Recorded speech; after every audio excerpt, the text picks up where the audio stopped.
I don't want to hide from them anymore. What do we do? Are we not men?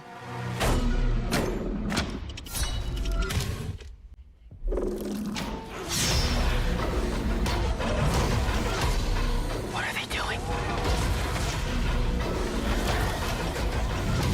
They trapped us in. They're crawling up from underneath us. They'll break in any second. Arcadian.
Hello, this is Midday News. Thanks for joining us.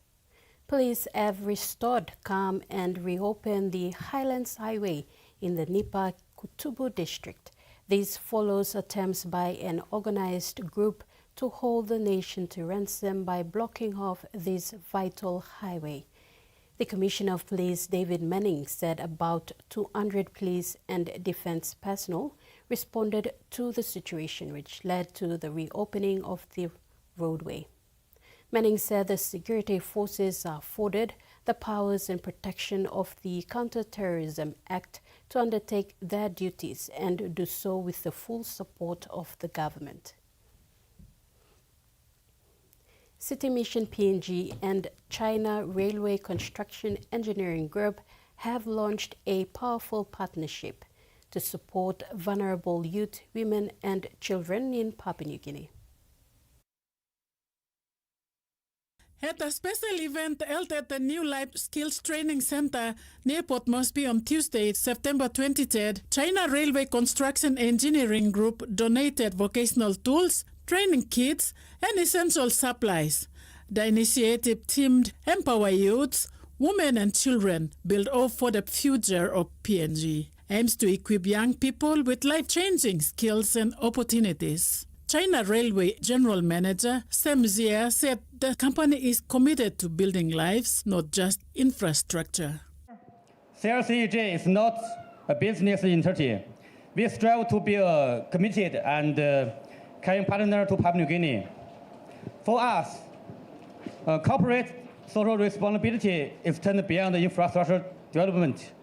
It's about human development. It's about investing in people, empowering our youth with skills and opportunities for a brighter future, supporting vulnerable women and children with both essential supplies and the compassion to heal and rebuild, and ultimately working hand in hand with the local community to build lasting hope. As I said, the company has been here 17 years. Like our senior management team, most of us have been in Papua New Guinea more than 10 years. We like this country. It's our second home for us. Today's event, under the powerful theme, Empower Youth, Women, Children, Build Hope for PNG Future, embodies this very philosophy.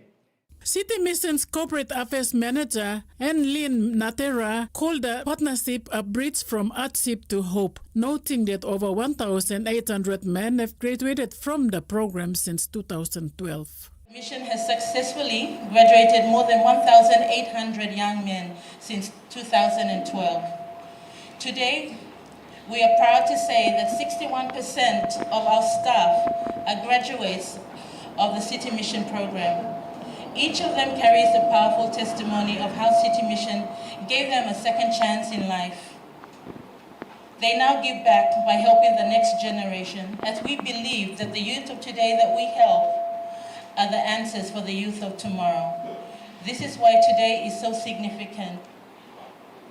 The generous support of the donations of China Railway Construction Engineering Group will go a long way in improving the livelihood of our trainees. Your contribution is not just financial, it is an investment in lives, into futures, and into the transformation of our communities in which we operate. The improvements that will be made possible through this support will bring dignity, stability, and hope to so many young men and women who call City Mission their home. To our distinguished guests and the leadership of CRCEG, we are deeply grateful. Your generosity reflects a true heart for people and a vision for sustainable change. The event ended with music, testimonies, and a celebration marking a new chapter of hope and empowerment for PNG's future. Joanna Violet Pile, TVWAN News. An Alice Springs correction officer says overcrowding, no air conditioning, and staff shortages are putting staff and prisoners at risk. Church leaders wrote to the member for Bradley, raising concerns about the overcrowding and lack of cooling at the prison in March.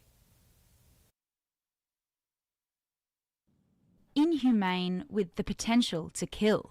That's how a group of churches doing weekly outreach at the Alice Springs Correctional Centre have described its hot and overcrowded conditions in a letter sent in March to Breitling MP Josh Burgoyne after a run of hot days. The churches called for better cooling and ventilation inside the prison ahead of summer, but Mr Burgoyne says he never received their letter and that the cost to air condition the jail would be $20 million. But if what you're telling me is that the conditions out at the jail mean that people do not want to go back out there, I think that's a positive thing. We do not want people to continue to reoffend and end up in our prisons. One signatory to the letter says after meeting Mr Burgoyne, they're still concerned. Conditions like heat, stress, cold stress, they can't be viewed as additional punishment. So the lines that have been used that if they don't want those conditions, they shouldn't offend, I find horrific and inhumane. This is not what we ask our government to do.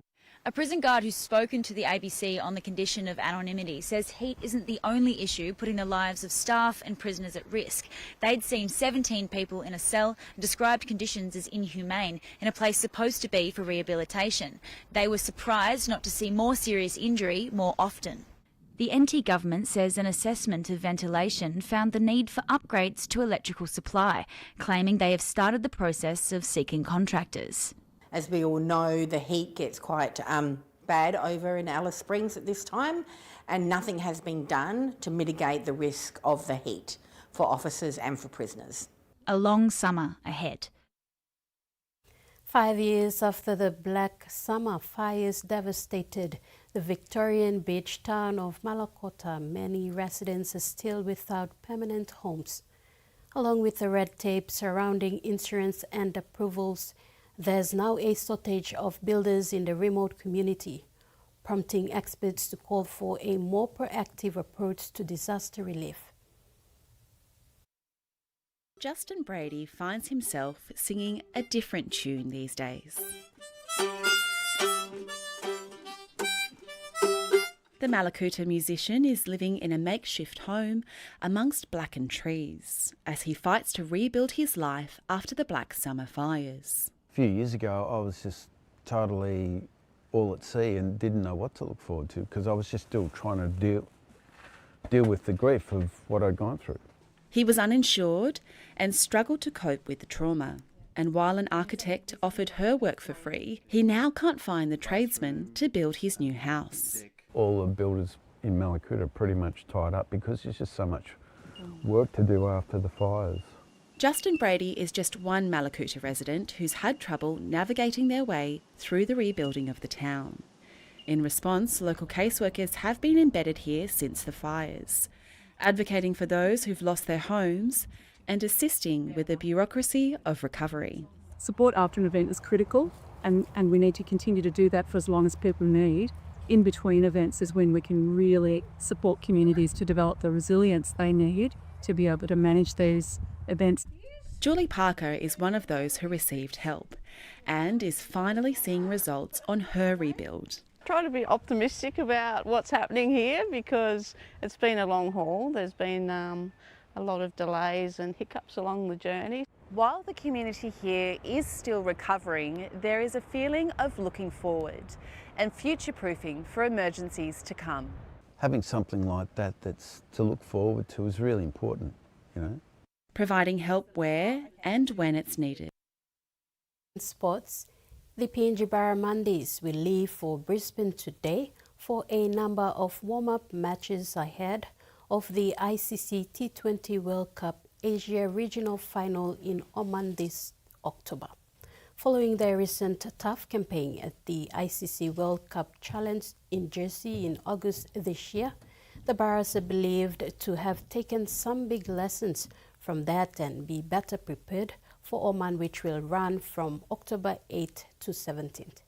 The Barras are scheduled to play Samoa on October 9th before they meet Oman the following day on October 10th. Lincoln Lamb of Leopards have been voted Player of the Year by the Rugby League Writers and Broadcasters Association. It is the second time in 3 years the Papua New Guinea Scrum half has won the award, elevating him to a select group of players to have been recognized more than once since it was introduced for the first Super League season in 1996. Lee Leopards' Lachlan Lamb had already made history with his first Player of the Year award in 2023 by following the footsteps of his father Adrian. The Leopards head coach was also the RWBA Player of the Year as a Wigan player back in 2002. It's already been a momentous month for the Lamb as Lachlan, 28, became a father early this month and Adrian a grandfather. Lachlan has pulled the strings masterfully all season as the Leopards have secured their first top 3 Super League finish, meaning their first home playoff at Lee Sports Village against Wakefield Trinity this Friday night. 9 players received votes with Jake Connor, a close runner-up to Lamb after an outstanding debut season for Leeds Rhinos. 3 more former winners polled strongly with the 2022 winner Jai Field coming third and 2024 winners Bevan Friends and Mickey Lewis joining the Hull Kingston Rovers hooker Jess Litton in a tie for 4th. 2 more Hull KR players, the Friends fullback Arthur Morg and the captain Elliot Minichello, plus Hull FC prop Herman Hesse and lead fullback Lachlan Miller also received votes. Terry Longwood, TV1 Sports. Pacific Bowl Championship is set to kick off next month. It is an opportunity for some rugby league players to play for their careers.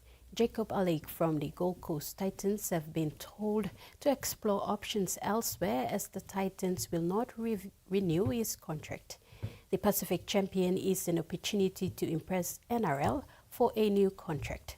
There has been reports some Super League clubs are interested in his service, but it is unclear whether or not he has agreed to travel to England to see out his career.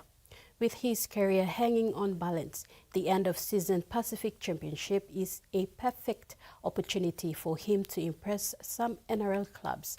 Jacob Ali played over 10 games for the Titans and has been a regular member of PNG Kumul since making his debut for PNG national team in 2022. And that ends our news update. Do join us at 6 tonight for the main bulletin. Bye for now.